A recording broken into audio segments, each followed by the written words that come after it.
Hello and welcome to another episode of Top Deck, the series where we take a look at some of the leading TCG deck lists.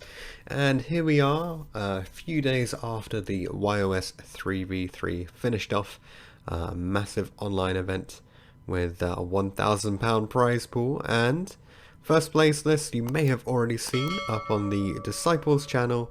So congratulations to those guys. You can check them out with a card that's up on screen now, or there's a link in the description as well. So if you're interested in first place, check them out. Today we are taking a look at the second place lists from the team called the 2 Metre Rule. So we have 3 lists to look at, and it's a nice variety here. So we've actually got an Eldlich synchro list, we've got a Mekk-Knight Invoked list, and finally we have our rock list and Adamancipator list. So we're going to run you guys through all 3 of these, take a look at some of the ratios that these guys used, and try and figure out how these lists took them to their final place in second. So we'll kick things off with the rock list, I think. So triple analyzer, triple researcher, triple seeker, triple block dragon, triple doki, one gigantis, triple guardian is all super standard. Then they are playing the petting cessa engine with triple petting cessa, just the one O-lion because you only need the one. Low hand trap count here with 2 primal being and 3 infinite impermanence, and then playing double tackle crusader. This card has been really good ever since it started hitting the meta in the LCS events, allowing you to remove a face-up monster or a face-up spell or trap. That's always really nice. It's like a main deck floodgate out and stuff like that, which is pretty cool. And then triple Adhara, which goes well in combination with the Unexpected Die and the 2 normal monster package, so the Beta and the Angel Trumpeter, and then the last extender here is the Weeping Doll apart from the Foolish Burial. For the extra deck, we've got Dragite, Raptite, Savage, Herald, Marcher, Gallant Granite, Access Code Talker. This is an interesting one that I believe Connor talked about previously. It's just another way to very easily game your opponent from a position of low resources, which is really nice to see. Then 1 Apollo, 1 Fibrex, 1 Masquerena, 1 Cerberus, 1 Unicorn, 1 Spider, 1 Linkross, and 1 Union Carrier. Note, no inclusion of Nightmare Phoenix in this list. You really don't need it because you always have enough resources to go into your Unicorn, or to have a negate already on the board, so you should be fine without it. For the side deck, there's the 1 Pangratops, the 1 Dragon Buster, because we've seen a lot of popularity of Dark Rune Limor in side decks, so this is a great way to just play around that. 2 No Material. This is a card that we haven't really seen a lot of recently, I think. It's interesting that it isn't Earth, so I mean it has some interesting interactions with the deck, but it's very much if you're going second and you need to absolutely stop your opponent from playing at all, then you can drop this on them, especially against the rock decks. It has some interesting interactions there. Then 1 Big Rock Nibiru to round off the triplet. Then triple Call by the Grave. This is another interesting one. I don't think it's been super popular in side decks before because people generally just go for extenders. But with the rise of cards like Vela, which are not hard once per turn, and with like some strategies, some graveyard-based strategies like Eldlich, for example, can really suffer from a well-placed Call by the Grave. So you can see why it has certain appeal. It's just generally people have put in the extenders, so it's interesting that this has really worked out for these guys here. And then triple Dark Rune No More, triple Lightning Storm, and 1 Red Reboot. So you've got probably enough back row removal here, given that we are in a meta that is very much all about the monsters, and the back row is kind of inconsequential really, unless you go up against an Altergeist player. So that's it for the rock list. Let's move on to the Eldlich list next. So 1 Apprentice Illusion, and there are 3 copies of Magician's Souls alongside it.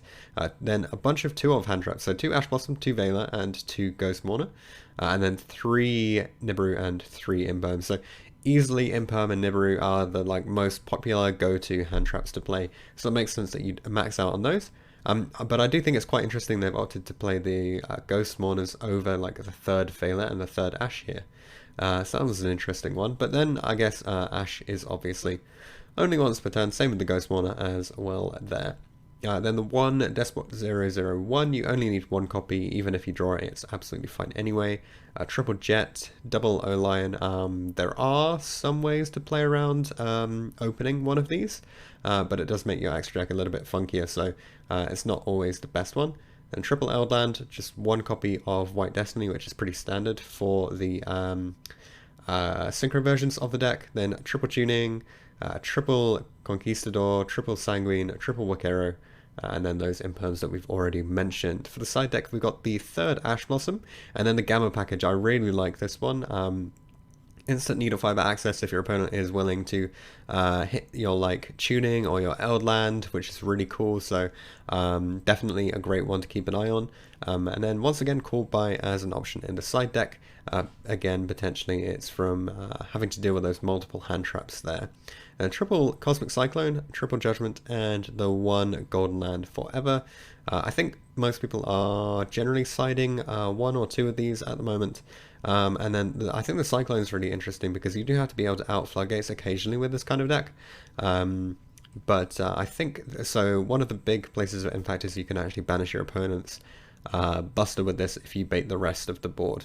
So that's a fairly interesting one there too. For the extra deck, we've got the full combo that allows you to draw 4 and do the Boros Savage play, plus a few other nifty techs in here as well. So we've got the Axel Synchron, the Marcher, the Savage Dragon, Formerly Synchron, Herald, Cypher Lord Zeta.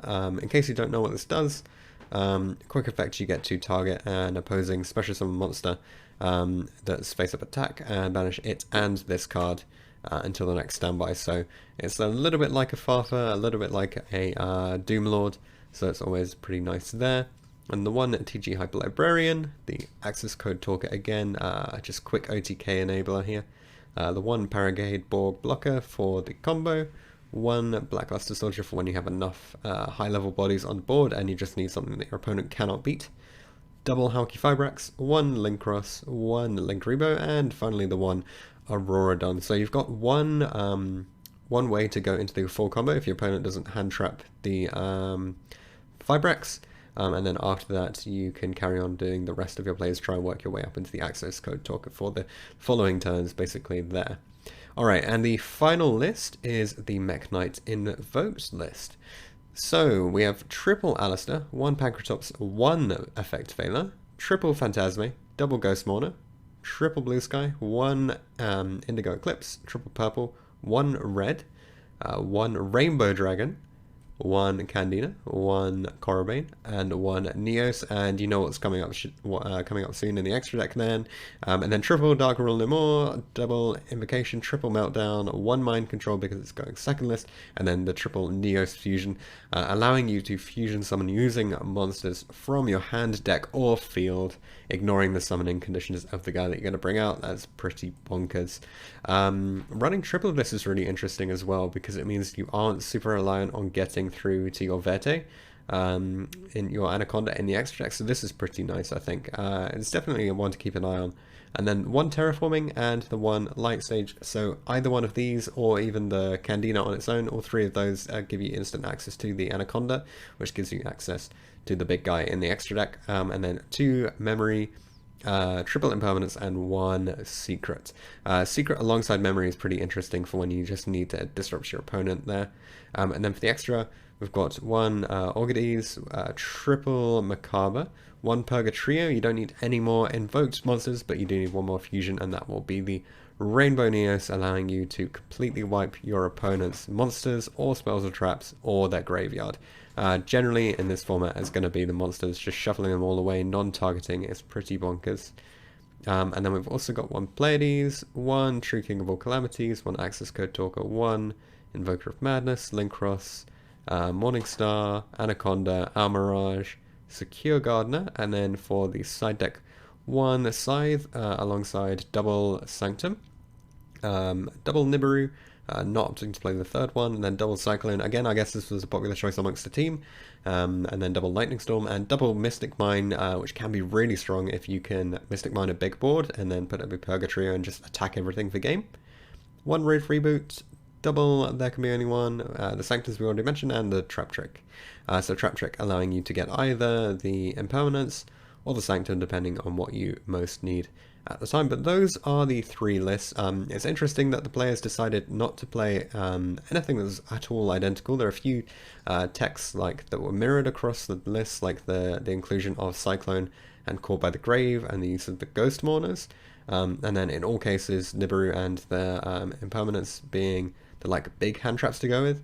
Did they all play Access Code Talker as well? Yeah, they all played Access Code Talker as the easiest way to get into your OTK and start breaking apart the boards, which is very respectable. And I think they all had Dark Rule no more. No, okay, so this list didn't have the Dark Rule no more. But these 2 lists had the Dark Rule no more and the Lightning Storm, either in the main or in the side, as the main ways to break apart the big board. So not too worried about that for this Eldlich list. It seems opting to go with more hand traps and then not having the board breakers instead. Let me know what you guys think about these different lists. You can pick them all up in the description. There will be download links so you can take them away, give them a go on Dueling Book right away, and let me know if you enjoyed this content, and we'll be bringing you the other top 4 lists in the coming days. Thanks for watching, and I'll see you guys in the next video.